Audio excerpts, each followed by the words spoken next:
About a year ago, I kept about 90% of all of my savings in a bank account. And today I can proudly say that the money that I have in my bank account takes only about 1 or 2% of the total money that I have. And I'm so glad that I made this decision, and in this video I will explain to you why I chose not to keep any money in my bank at all. So keep watching this video if you want to know the answer. Hello guys, and welcome back to my channel. My name is Anastasia. On this channel I talk about investing, and especially investing for beginners. As you can understand from this video, I am against banks. And this is not the first time I say it in my videos. I always say that I don't like banks. They use our money to make profits, and in return they give us almost nothing. I mean, the interest rates that we get in the UK are ridiculous. They are less than 1%, which is nothing when we all know that the average inflation rate is about 2%, and after the pandemic is even higher. So eventually we're even losing money by keeping it in a bank. Of course, it's not as bad as keeping your money under the mattress or under your pillow, but there are so many other opportunities of using your money wisely, getting at least some returns back, which are better than keeping your money in a bank. So in this video I will share my thoughts with you on what are the advantages and disadvantages of keeping your money in a bank, and what alternatives you have if you want to use your money in some other way. Okay, so first of all, the interest rate that you get in your bank is not the most important thing. Because if you watch this video from the UK or from the US or from some developed countries in Europe, okay, our interest rates are ridiculous, they're crazy. They're less than 1%, and if you get something over 1%, you're super happy about it. And in some countries, like Scandinavian countries, you pay money to the bank to keep your money there, which is mad. I understand why people would still do that, but to keep large sums, I don't see the point at all. But if you're watching this video from developing countries, like for example African countries, South American countries, or Eastern European countries, that's why I know what it's like, because I come from a developing countries. I'm from Ukraine, and you have big interest rates on your savings account. Like in Ukraine now we have about 14% annual interest rate. You can get 14% on your money, but it still doesn't mean that you will actually make any profits at the end of the day. So banks are, as a rule, cleverer than us. I'm saying as a rule, they're probably always cleverer than us, just normal people. When you sign a contract with them, they always cover themselves up completely, and if something goes wrong, the bank never loses. It's always you who will lose. So in Ukraine, as I said, you can get about 14% interest rate on your money if you put your money in a savings account. It used to be even higher. At some point during my lifetime it was about 30%, and at that point I thought, wow, it's great, this is the great opportunity, I'm gonna put all of my money and I'm gonna get 30%. So I used to hold a lot of money in my savings account, and yeah, I used to get an interest rate which I could use every month, or some of it I was compounding. But this is the catch, because there is always a catch, right? The catch is, if the bank offers you such a high interest rate, that is only because the currency that you keep your money in is very unstable, and the chance of this currency going down against American dollar, which is a reserve currency of the world, let's say the main currency of the world, is very high. And so say at the beginning of the year I put 10,000 hryvnias, Ukrainian hryvnias, into my savings account, and I get 20% return on investment from these hryvnias. But during this year my currency has devalued against the American dollar by 30%. Well, that means that at the end of the year I will get 20% up from the money that I put into my savings account, but in total I will be 10% down.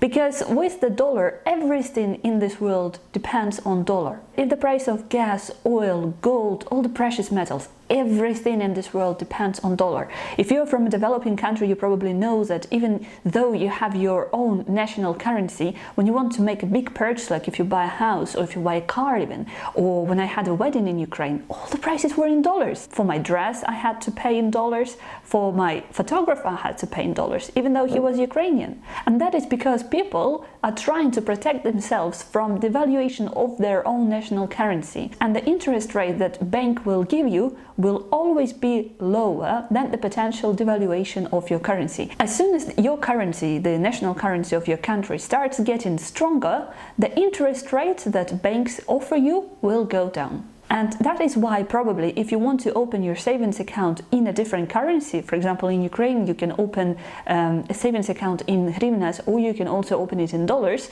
you get about 14% interest rate if it's in hryvnias, but you get only like 1% if it's in dollars. Because the Ukrainian banks know that dollar is not going anywhere, right? It's not so unstable as hryvnia is. That's why you get only 1%, which is similar to the interest rates that you can get in Europe, or in America probably.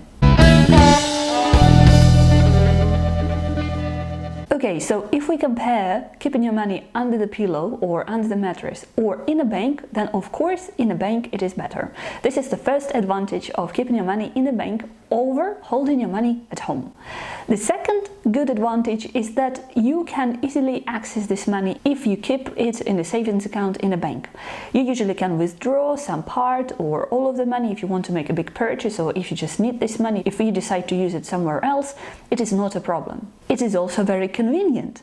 You can just get a card and you can go to a bank and you can go to a shop, you can use your money, you don't have to wait, it's instant if you want to withdraw money or pay for something. So liquidity is great, convenience is great, it is only the returns that is a downside. And the next advantage that I think attracts so many people is the stability.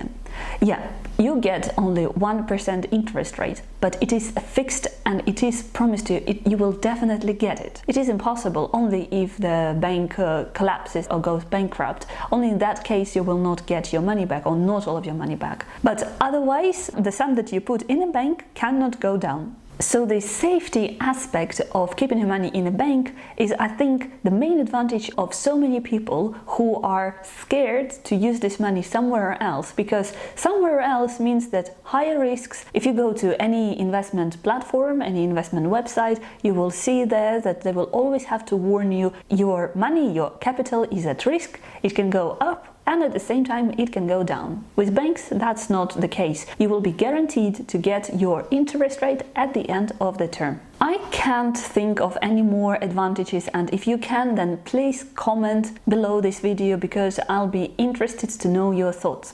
Now let's move to the disadvantages of keeping your money in a bank.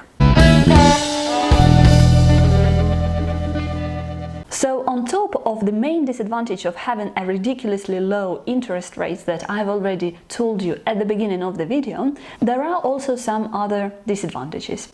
For example, if you want to withdraw money from your savings account, you usually have some limits. You cannot withdraw all of the money, or if you do so, you lose your interest rate. You lose 1% of interest rate. But if this interest rate is something that made you put your money in a bank in the first place, then you may think that your money is locked in a bank and you will not feel like you will not want to withdraw it before the term of your savings account finishes. And the clever thing that banks do is as well, they lock your money for a longer period of time, offering you a little bit higher interest rate that seems more attractive for many people. The second disadvantage is that if you use a compound interest, then with a normal bank on the high street, the compounding happens every month or even every year. In between these periods, your money is not working, the compound interest is not working, I mean. With the online banks, it's a little bit different nowadays, and if you invest into an online banking, then they might compound your money every day, so there are higher returns. But if we compare this system to how crypto platforms work, for example, take PancakeSwap and its AutoCake staking feature, they use the compound system every 5 minutes or so. So of course, potentially it will bring you higher returns, although it will not be guaranteed. The next disadvantage is that you will always be tempted to use this money. Because it's so easily accessible, you can just take the card. It can be an advantage and a disadvantage at the same time. I find that for some people it's much better to keep their money somewhere where they have no access to this money at all. At least in this case, they know that the money is safe. The next disadvantage is the insurance limit.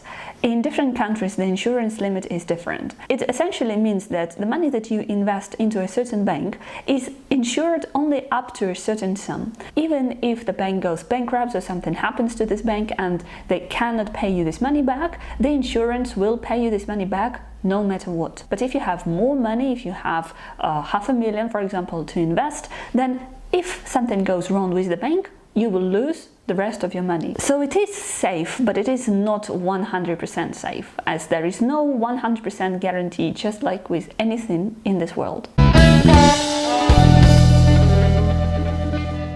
Now, if you are looking for an alternative and you think about investing your money into something else, but you are not prepared to take on high risks, there are some alternatives that are good. First alternative is property market. There are some disadvantages of properties, of course, like low liquidity and very high entrance limits and stuff like that, but it is still an option for many people. And in regards to the safety and the level of risks that you are taking on, it is similar to banks, because the chances of the property market going down are pretty low. If you don't want to buy a house, like a real house, you can still invest into a property by investing into REITs, real estate investment trusts. You can read about them, but what it means essentially is you invest your money into a fund, and this fund uses your money and the money of other people like you to buy houses. So you never see the house, you never own the house, you cannot come and touch it, but you own a part of it because you are the part of this fund. The next option is precious metals.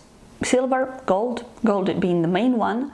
This is something that goes up in value over time, all the time. If you look at the history, it may have a bad year or a good year, but it is considered a very safe investment, but of course not as safe as, say, banks. But again, the risks that you are taking on will potentially bring you high returns, especially over a long period of time. The third option is investing into funds. So the main idea, basically, if you don't want to keep your money in a bank, is not to invest into individual companies or cryptocurrencies, because these two ways of investing, they involve high risks. If you're looking for an alternative to a bank which has the same level of risk, then your best shot would be invest into some big fund that invests in different companies all over the world. You can find them on Vanguard UK. This is probably the best platform that is available right now for investing into different funds. And the fourth option that requires a lot of knowledge, I think, but at the same time it is also a great opportunity for someone who knows what they are doing. You can invest into some objects, but like for example you can invest into a vintage car, or you can invest into art that will definitely go up in value over time. But to make this sort of investments, you have to know what you're doing. You have to know the value of the item that you're buying. For that you probably have to be interested in it. Like for example, if you are interested in Lego, if you didn't know, Lego at the moment is considered to be a better investment than gold. But it doesn't mean that you can go to a Lego shop and buy the last and the most recent Lego set thinking that it's going to be worth more money in a year. You have to be in the topic, you have to make your research, and most probably with this last group of assets, you have to be involved in it. You know, you have to like it. It has to be your hobby for you to understand it enough to be able to buy it and make money on it. Well, okay, if you have any other ideas of how you can use your money with very low risks and without keeping all of your savings in a bank, then share your thoughts with me in the comment section below this video, and I will be happy to read your comments. Thank you very much guys for your time and attention today, and I hope to see you soon. Bye bye.